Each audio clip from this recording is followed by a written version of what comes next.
Assalamualaikum warahmatullahi wabarakatuh. Salam satu Malaysia, salam Malaysia Madani. Kita kudara pada petang ini untuk membicarakan isu-isu semasa. Hari ini tuan-tuan, kita dikejutkan dengan satu laporan yang sangat luar biasa. Bila mana Din Tompok saudara hari ini mengeluarkan kenyataan bahawa beliau boleh menyelesaikan masalah beras dalam tempoh hanya 1 bulan. Saya nak tergelak tuan-tuan. Sebabnya kita tahu bahawa masalah Din Tompok ni menantu dia hilang pun dia tak boleh selesaikan. Apatah lagi masalah beras hilang dia boleh selesaikan dalam tempoh 1 bulan. Zaman dia tuan-tuan, ketika dia menjadi Perdana Menteri, bukan setakat beras, bukan setakat bawang, telur pun hilang. Pun dia tak boleh selesai hari ni. Macam-macam dia keluar kenyataan bila dah tak ada kuasa. Din Tompok ni bila bercakap selalu tak tengok cermin tuan-tuan. Ikut suka hati saja. Bila bercakap, nasihat saya pada Din Tompok ni, jika ada sebarang sidang media ataupun rancangan di platform media sosial seperti di Sinar Harian ataupun di mana-mana saja, pihak penganjur kena sediakan siap-siap cermin besar-besar letak depan Din Tompok ni. Jadi bila dia bercakap dan tengok cermin, mungkin dia fikir 18 kali tuan-tuan untuk bercakap sesuatu isu. Takut kena balik ke muka dia tuan-tuan. Pandai pula si Din Tompok ni, dia kata PN boleh selesaikan masalah beras hilang ataupun beras tak cukup dalam tempoh hanya 1 bulan. Dia pun dah jadi macam Sanusi juga ni tuan-tuan. Makin gila sekarang ni. Sibuk pasal blueprint The Greater Kedah lah. Tapi blueprint projek Terbengkalai pun diabaikan. Sebelum kamu pergi jauh dan sarankan macam-macam cadangan untuk selesaikan masalah beras ni Din, lebih baik kamu minta PN buat satu kertas kerja khas mencari menantu kesayanganku. Itu baru betul. Menantu hilang pun tuan-tuan dia tak boleh selesaikan. Ada hati nak selesaikan masalah beras hilang dalam masa sebulan. Retorik dia ni dah sampai ke tahap dewa dah ni. Selain cari menantu, kamu pergi settle isu bersatu dulu. Kamu Presiden Bersatu, settle dulu isu pembubaran Bersatu Tenggara, isu Bersatu Kota Melaka, isu Bersatu Hulu Langat, isu Benari Bersatu Pahang letak jawatan, macam-macam lagi lah tuan-tuan masalah dalam satu hari ni. Kamu sebenarnya sudah tak relevan untuk jadi ketua ni Din. No action, talk only. Peja bekas timbalan kamu pun kamu sanggup kencing. Kamu assign 5 calon lain untuk bertanding dan lawan Peja untuk jawatan naib Presiden Bersatu. Sedangkan kamu dan Hamzah tiada pertandingan. Tak kena ya tu. Nasib baiklah si Peja menang. Kan? Kesimpulannya, kamu uruslah dulu diri kamu tu Din. Kes mahkamah, isu keluarga, isu parti kamu sendiri tu pun belum selesai. Nak selesaikan isu besar melibatkan rakyat pula. So berhentilah dari membuat kenyataan yang makan diri dan menampakkan kepura-puraan dan kebodohan kamu.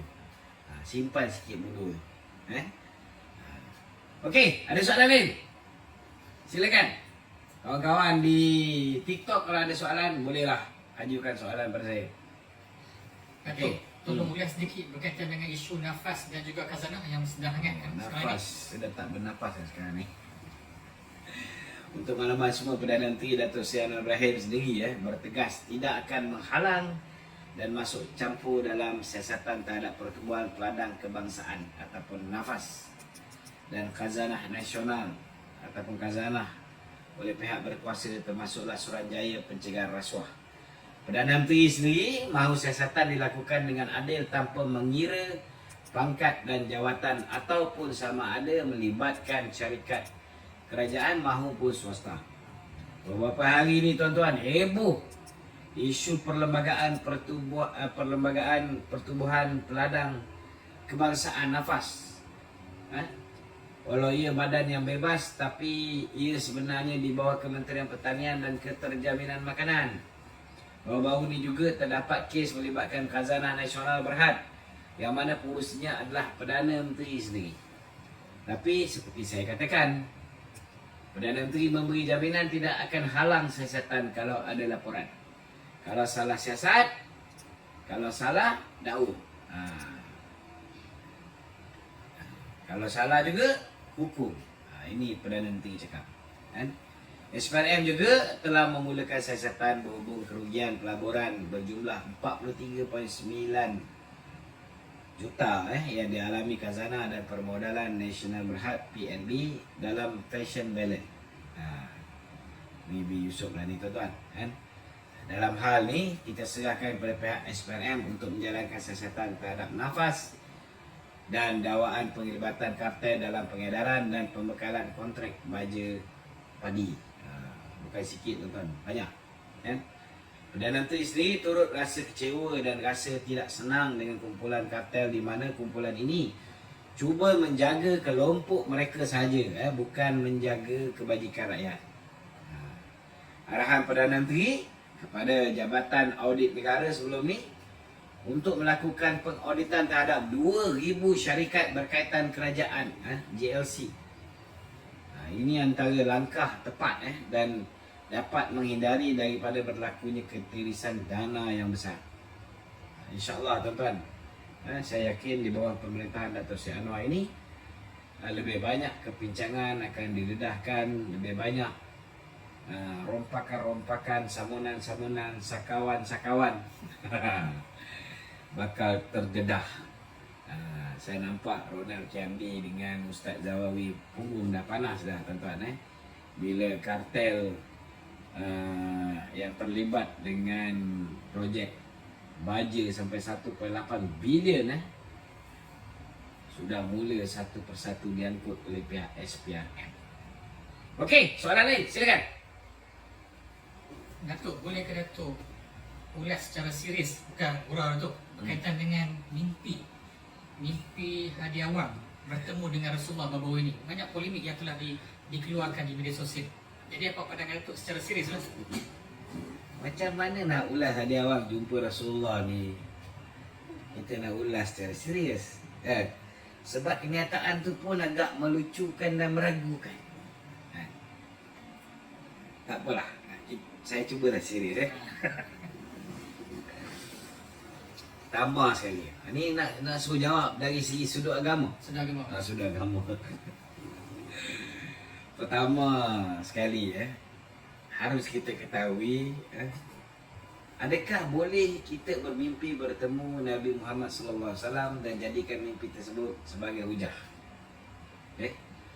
Kita ni tuan-tuan sebagai orang Islam khasnya perlu faham dan yakin bahawa mimpi yang baik itu datangnya daripada Allah SWT. Sebagaimana hadis sahih dan ia boleh ditafsirkan dengan kebaikan kalau ditafsirkan dengan betul. Namun mimpi bukannya dalil.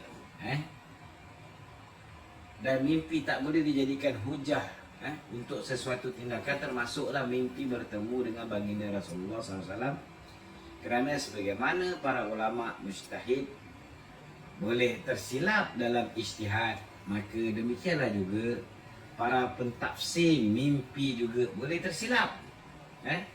Bukan boleh suka-suka tafsir mimpi ni tuan-tuan.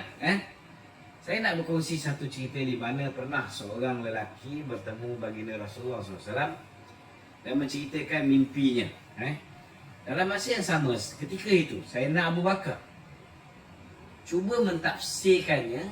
Lalu Nabi Muhammad SAW bersabda, kamu betul sebahagian dan tersilap pada sebahagian yang lain. Ini hadis ni hadis sahih tuan-tuan, hadis Bukhari. Boleh cek dalam kitab ni, hadis nombor 7,000. Dan dalam hadis riwayat Muslim pun ada keluar hadis nombor 2269.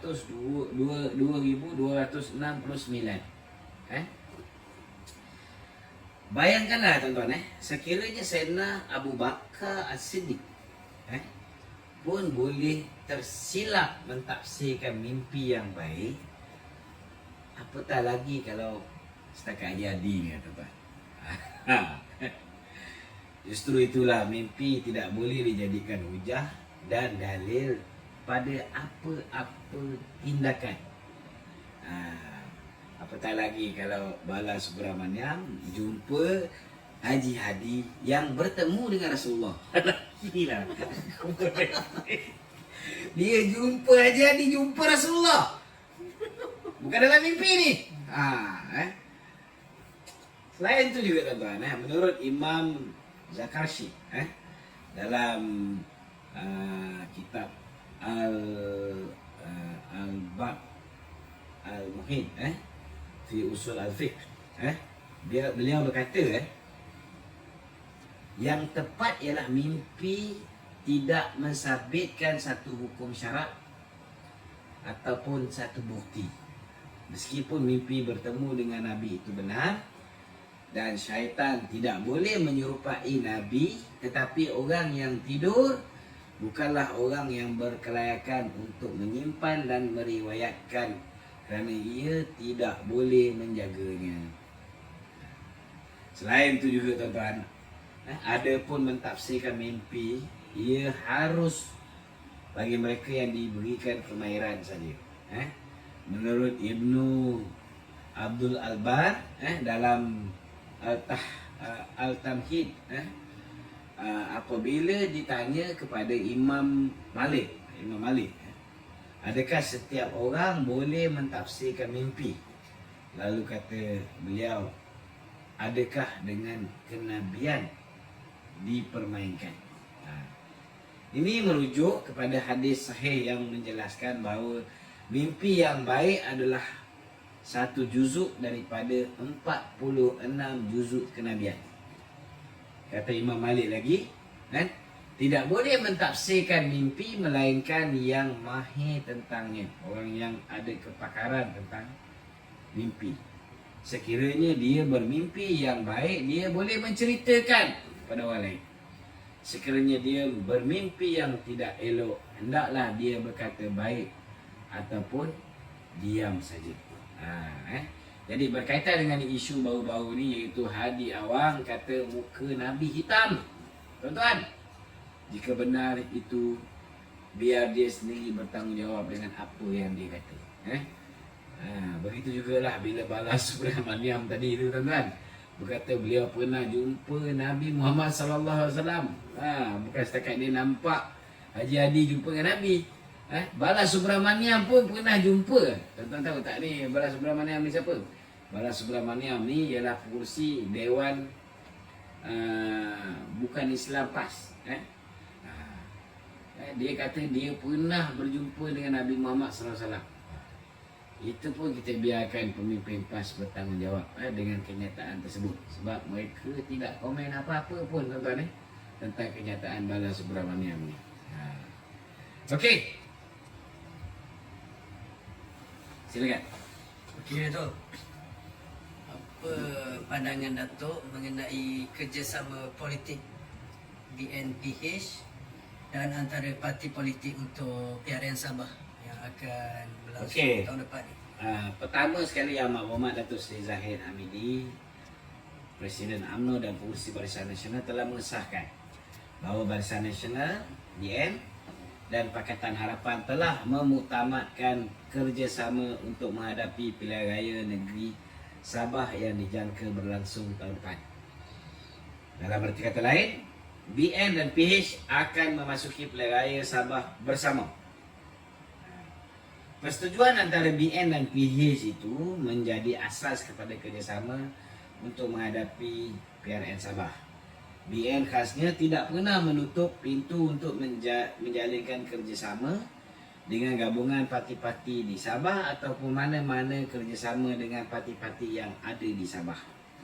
Dan BN juga tidak menggunakan pendekatan lama bahawa tidak ada sebarang peluang untuk mengadakan rundingan. Dulu betul, tapi sekarang ni ada, boleh berunding.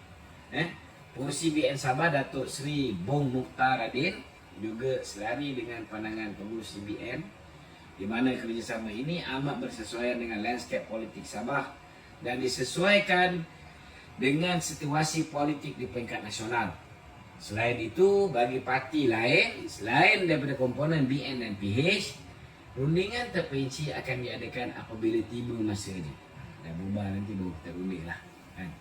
Dato' Sri Zahid juga tidak menolak kemungkinan gabungan Rakyat Sabah GRS yang memerintah negeri itu mungkin juga boleh bekerjasama dengan BN dan PH pada pilihan raya negeri yang akan datang. Ataupun baru-baru ni kita pun tengok IGG berjumpa dengan Samsuri. Kalau dia nak bekerjasama dengan PAS pun silakan, tak ada masalah kan? Buat masa ni pengurusi BN sendiri telah bertemu dengan pemimpin utama GRS. Pertemuan ini tidak mengadakan kedinamikan inilah yang menjadi pegangan BN dan Pakatan Harapan. Jadi kita tunggulah, jangan buat spekulasi. Macam-macam boleh berlaku last minute. Mungkin juga kita boleh kerjasama dengan GRS. Okey, silakan. Ada soalan lain? Okey, Datuk, kita beralih pada soalan mengenai Datuk Seri Najib.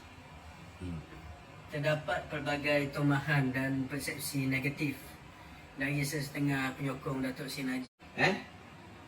Supaya tinggalkan Datuk Seri Najib. Ini semua manusia tak ada otak.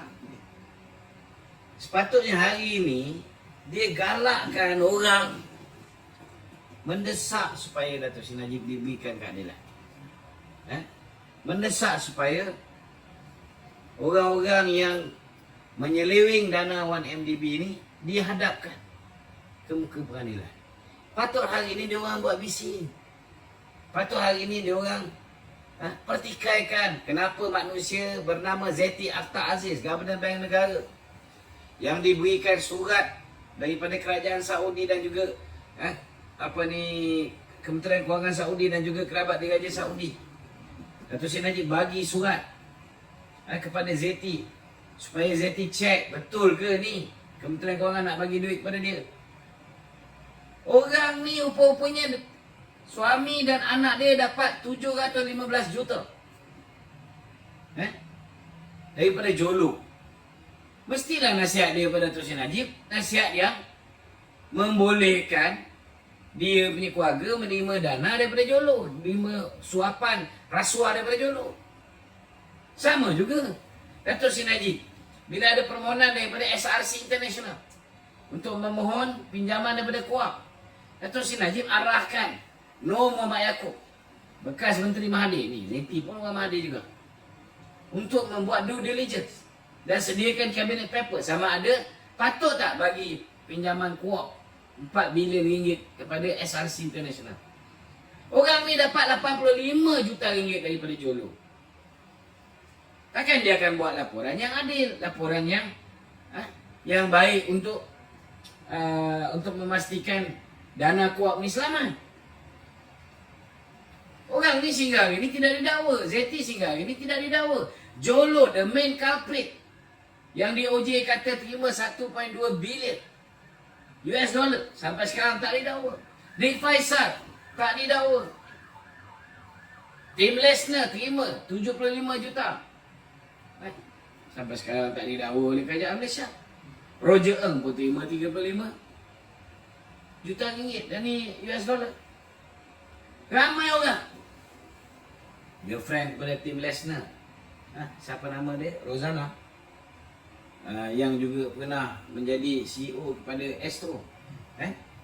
Dia pun ugut Tim Lesnar dapat 10 juta punya rumah. Kemudian dia boleh pulangkan balik saja rumah saja. Boleh ke macam tu? Sedangkan Datuk Seri Najib bersumpah dengan kalimah wallahi wa billahi wa tallahi hingga hari ni. Mana perginya janji nak laksanakan apa dia panggil, Royal Commission of Inquiry ni, apa dia panggil, RCI terhadap Tommy Thomas. Mana pergi janji ni? Sepatutnya dia orang ni highlightkan benda ni. Kurang-kurang ada pressure, kan? Tapi bila buat kenyataan bodoh, kata orang dalam kerajaan hari ni gila jawatan, gila harta, dah lupakan Datuk Seri Najib. Cuba bayangkan kenyataan kamu begini, Kalau kata Datuk Seri Najib ada 1,000 penyokong, orang UMNO ada jawatan. Dengan kenyataan macam ni, akan menambah jumlah orang UMNO yang menyokong Datuk Seri Najib ke? Akan menyebabkan diorang ni menjauhkan diri daripada Datuk Najib. So pakai otak lah. Kadang-kadang diorang ni terasa diorang ni lebih Najib daripada kita ni. Lepas tu, bila keluar ayat-ayat macam ni, penyokong Datuk Seri Najib yang dalam kerajaan ni bukan semua malaikat tau. Dia orang ni bermati-matian membela Datuk Seri Najib. Cuma dia orang tak bolehlah beritahu dengan kau apa dia orang buat. Banyak benda kena dirahsiakan. Takkan Datuk Seri Zahid nak beritahu akibat daripada dia buat apa? Affidavit tu, baginda tuanku pun murka. Takkan dia nak beritahu? Bukan satu dua tuanku yang murka tau. Bukan seorang yang murka tau. Nak beritahu ni. Tapi dia ambil risiko. Malah ada yang menafsir dia lawan kerajaan. Dia ambil risiko. Engkau pernah buat? Kau tak pernah buat. Datuk Seri Wan Rusdi, Menteri Besar Pahang, dia ambil risiko. Kalau tiba-tiba tuanku nak tukar Menteri Besar macam mana? Ada tak dia orang ni fikir? Sedap mulut dia orang ni. Aku cakap mulut musibat marah. Tapi memang betul musibat dia orang ni. Dia ingat dia orang ni lebih najib daripada orang lain ni. Pakai otak lah. Pakai otak. Datuk Zahid ambil risiko. Wan Rusdi ambil risiko. Ramai pemimpin UMNO buat kerja untuk bantu Datuk Seri Najib. Tapi bukan semua kita boleh cerita dekat live. Patut saya tak boleh cerita pun tentang benda ni. Tapi nak buat macam mana? Sebab pengikut-pengikut satu dua kerat ni, kadang-kadang kebodohan dia orang ni memaksa kita kena cerita benda yang tak sepatutnya kita cerita. Hari ni, orang yang bermati-matian untuk bela Tok Najib ni, dia orang maki. Kalau besok lusa, dia orang dah tak boleh tahan. Kita bela, kita dah dimurkai. Tuanku murka. Lepas tu, orang UMNO yang pro Datuk Seri Najib ni pun bantai. Last sekali kata tak apalah, suka hati korang lah. Siapa nak bela Datuk Najib? Otak-otak dia orang ni, bila dia cakap orang yang ada jawatan dalam kerajaan, maknanya menteri-menteri dalam kerajaan, dia orang ada terfikir lah. Setidak-tidaknya atas usaha Datuk Zahid, Azalina dan kawan-kawan dalam menteri ni, kurang-kurang hari ni kita dapat lihat satu. Datuk Najib sepatutnya bila dia kena 12 tahun penjara dan 250 juta denda. 260 ke 250? 260 kan. Dia kena lalui 1/3 hukuman baru dia boleh mendapat pendengaran petisyen pengampunan gaji. Maknanya sepatutnya dia tunggu 4 tahun tau. Sepatutnya dia tunggu 4 tahun. Tapi tahun pertama je, setahun je, Datuk Seri Najib dah dapat potong queue. Berapa ramai orang tahanan dan banduan lain menunggu, tapi Datuk Seri Najib dapat potong queue. Tahun pertama dapat pengampunan, dapat masuk ke lembaga pengampunan. Kalau kita tidak ada kuasa politik ni, kalau ikut perangai-perangai bahalul ni, orang yang terasa dia lebih najib daripada Datuk Seri Najib sendiri, kalau ikut perangai dia orang ni, Datuk Zahid letak jawatan. Wan Rusdi letak jawatan. Semua yang menteri-menteri ni semua letak jawatan. Kalau dia orang ni semua letak jawatan, dia orang tidak ada kuasa politik, apa dia boleh bantu Datuk Seri Najib? Datuk Seri Najib boleh bebas cepat. Cuba pakai otak fikir. Adakah dengan laungan, oh hidup bosku, itu boleh membebaskan Datuk Seri Najib? Ataupun hantar kuih kat mahkamah setiap hari itu boleh membebaskan Datuk Seri Najib. Use your bloody brain lah. Use your bloody brain. Yang pasti apa yang kamu buat? Bekerjasama dengan Perikatan Nasional, bekerjasama dengan Khairuddin Abu Hassan, bekerjasama dengan Hamzah Zainuddin, bekerjasama dengan Wan Saiful Wanjan, dengan Hisham Jalil. Inilah benda-benda yang menampakkan bahawa ada jalinan dengan Perikatan Nasional. Dan inilah yang boleh membantu untuk dudukkan Datuk Seri Najib lagi lama dalam penjara. Engkau oranglah yang sabotaj Datuk Seri Najib. Sebab tak pakai otak. Masih percaya lembu-lembu Perikatan Nasional ni boleh bebaskan Datuk Seri Najib. This is very stupid. Minta maaf cakap. Mana otak letak? Otak ni biar duduk di atas kepala, jangan duduk di lutut. Sepatut hari ni kita ramaikan orang yang nak menyokong Datuk Seri Najib. Takkan semua orang yang nak menyokong Datuk Seri Najib kena letak jawatan dalam kerajaan, kena letak jawatan dalam MT UMNO supaya dia boleh jadi penyokong Datuk Seri Najib. Anak-anak Datuk Seri Najib pun pegang jawatan dalam UMNO, pegang jawatan dalam kerajaan. Bila kau cakap tu, kau rasa anak-anak dia pun tak ada terasa. Cubalah pakai otak sikit. Cuba pakai otak, berfikir dengan waras. Jangan ingat korang je. Datuk Zahid peranan dia mungkin pujuk baginda tuanku, yang tuan aku. Mungkin pujuk kabinet, permudahkan. Sikit hari lagi kerajaan nak luluskan akta tahanan di rumah. Dulu mungkin tidak melibatkan Datuk Seri Najib. Tetapi selepas ini Datuk Seri Najib, selepas 23 Ogos 2024, jemput tahanan dia kalau nak ikutkan kurang daripada 4 tahun. Kelayakan pertama itu dah ada. Kan?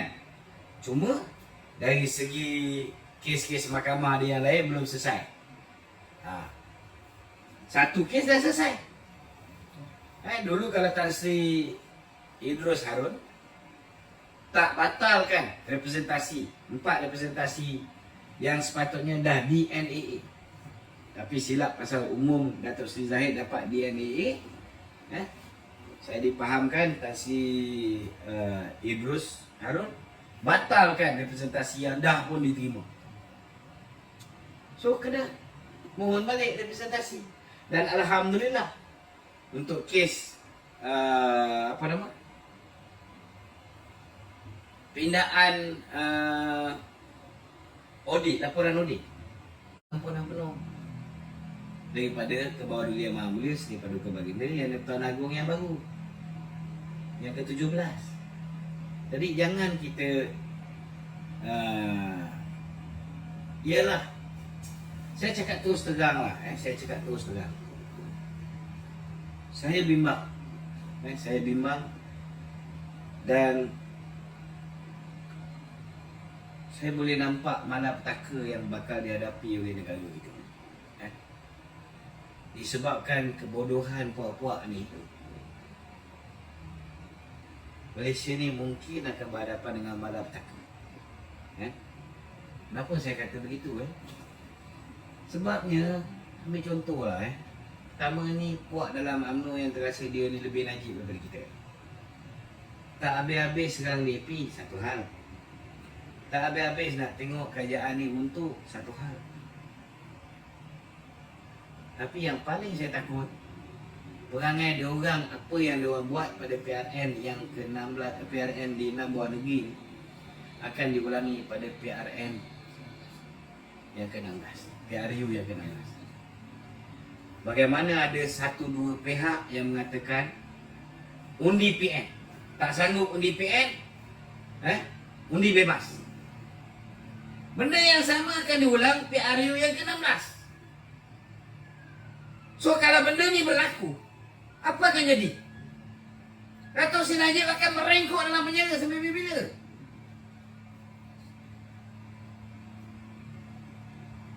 Ini dia orang ni tak pakai otak fikir. Datuk Seri Najib yang akan jadi bangsa. Kita ni selamat lagi duduk di luar. Dia orang ada fikir tak? Bila dia memuncak tak puas hati kerana Datuk Seri Najib belum dapat pembelaan, dia tunggu pilihan raya je. Macam mana dia hukum kita 6 buah negeri yang lepas, dia akan hukum kita untuk pilihan raya umum yang ke-16. Ya? Ni pun aku nak tegur juga, geng-geng DAP ni pun boleh tahan juga. Anthony Loh, dia tak sepatutnya pun komen pasal Datuk Seri Najib. No matter how much you hate Datuk Seri Najib, you are now in Kerajaan Perpaduan. Keep your bloody mouth shut. You do not have to comment about Datuk Seri Najib. It's not necessary. Bila dia komen benda yang tak sepatutnya dia komen, it's going to make us difficult. Kita cuba nak pastikan kerajaan ni kekal. Unless you dah bosan, penat jadi kerajaan, penat jadi menteri, penat ada bodyguard, penat ada perks sebagai seorang menteri, you rasa nak jadi pembangkang atau kluster mahkamah, then it's up to you.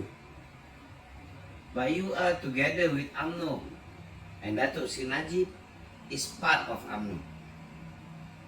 Please lah, please do not comment anything about Datuk Seri Najib, no matter how much you hate him. Ini pemimpin kami tu. Apa kamu cakap tu memberi kesan yang mendalam pada jiwa kita. Stop it. Prayer pun sama. Lepas tu perempuan seorang lagi tu, apa nama dia, kan? What for? Kita faham Akmal, you sakit hati dengan Akmal, you bantai Akmal seorang. Kenapa nak bantai Datuk Najib? Nak cerita pasal Datuk Seri Najib bersalah dan sebagainya.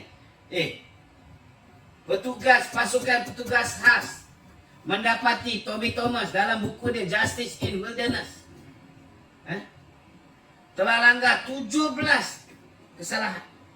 Boleh didakwa di bawah Akta Pesuruhanjaya Pencegahan Rasuah, boleh didakwa di bawah Akta Hasutan, macam-macam. Kenapa dia orang tak cakap pasal Tommy Thomas? Kenapa dia? Kenapa dia? Sehingga hari ini kerajaan kabinet dah putuskan untuk buat RCI terhadap buku Tommy Thomas ni. Kenapa senyap? Okey, nak senyap. Tapi dalam kes Datuk Najib pun tutuplah mulut. Kita dah duduk dalam satu kapal. Belajarlah melalui kesilapan yang lepas. Belajar melalui kesilapan yang lepas. Jangan ungkit balik. Belajar melalui kesilapan yang lepas. Benda yang kita tak perlu komen, jangan komen. You marah dengan Akmal, you balonlah Akmal. You balon Datuk Seri Najib, tak ada kena-mengena pun dengan Akmal. Buat apa? Bukan Akmal yang ambil instruction daripada Datuk Seri Najib. You marah dengan Hisham Jalil. Hisham Jalil nak jumpa Datuk Seri Najib 3 kali. Datuk Najib tak nak jumpa. Tak ada kaitan dengan Datuk Najib. You tak puas hati dengan puak-puak ni, you bantai lah dia orang. Kenapa nak bantai orang yang duduk dalam penjara? Kalau kita dah start, bila you bantai Datuk Najib, kita akan start pertahanan Datuk Najib. Last kali suasana tak kondusif. Last kali kita bergaduh sesama kita. Last kali kerajaan ni runtuh.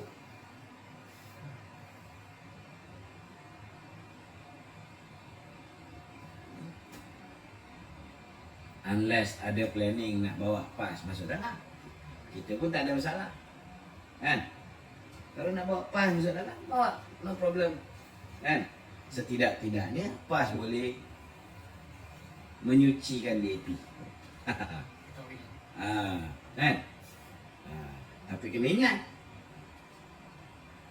kalau dulu pilihan raya lepas 97% masyarakat Cina sokong DAP, kalau mereka berkawan balik dengan PAS, mereka mungkin akan beralih pergi MCA balik. Jangan lupa tu. Bagi kita tak ada masalah. Kita pun pernah jadi pemegang, bukan tak pernah. Tetapi kalau ada niat nak lihat kerjasama yang baik antara BN, PH, kerajaan kepada yang lain, please stop giving any comments about Datuk Seri Najib. Macam mana kita cuba untuk elak komen pasal Lim Kit Siang, pasal Lim Guan Eng, kebobrokan yang lepas, janji-janji yang lepas, we avoid from saying all those kind of things. Please, cuba elakkan. Sebab kita nak berkawan lama. Bila nak berkawan ni kena buat cara nak berkawan,